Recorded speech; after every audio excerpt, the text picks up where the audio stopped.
altitude is too high. You need to fix. You need to. The You need radiant, to the radiant level here is make like, sure that your brake are still working and. no, the radiant level here is like 2 or 10%. You know that? No, no, no. Oh my God. First in peace to Jan Briggs. Jan, okay, shout out to my friend Jan Briggs Geronimo. 3 years na lang, yan ka na. Yes, and I'm very very glad to know that you will be going to jail. So I can believe it, bro. Maybe Jimmy Pangaliban Will we go to? will follow your steps. Yes, like LeBron James and Luka Doncic. Nagkakanto na aso guys. So at kami ng Rabata guys. Na ito ha. Oops, tigil tayo dito guys kasi may mali yung mga party niya dito. Alam niya naman na palusong.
may nailing ka mong stop, tapos may likuan sa left, yun na to.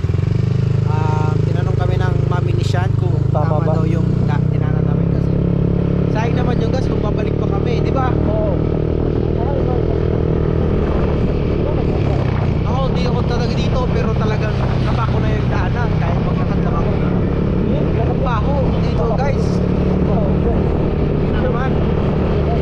Shout out sa mga babae dyan. Mano lang. Shout out sa bibi ko dyan.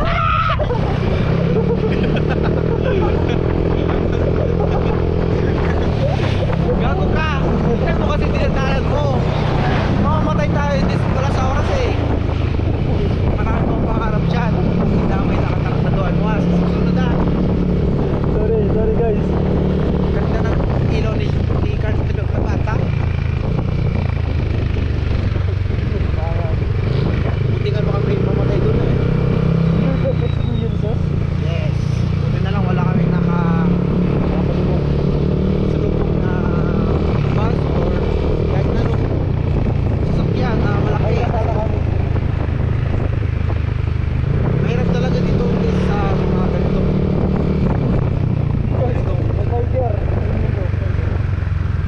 Komando. Medyo traffic guys kasi siguro ay mga sirang daanan dito. Dahil ginagawa amin, nag-ano lang kami guys. Kaya ako, pag nanalo akong gobernador, Si Shed daw, pag nanalo daw governor, lahat na siras na Tagalog sa tinang po. Daanan, bako, kalsada. Yan. Yan, mga kagandahan, mga ano. Paayos na daw, kahit konting biyak lang yan. Paayos na siya. Yung namin sa tulay. Shoutout din sa dalawang kabataan na to. Yan, mga bad boy yun eh. Huwag natin yung patulan. Bago huwag tayo makatingin yung isang laki doon. Dalawa pala sila oh. yun talaga pag sinama para may tagabuhan. Yes. Diyan sila sa likod pa, chill lang sila guys. Tanang kotse oh. 20 minutes na tayo nasa biyahe. Parang ang bilis lang no. Shoutout sa bibi ko dyan.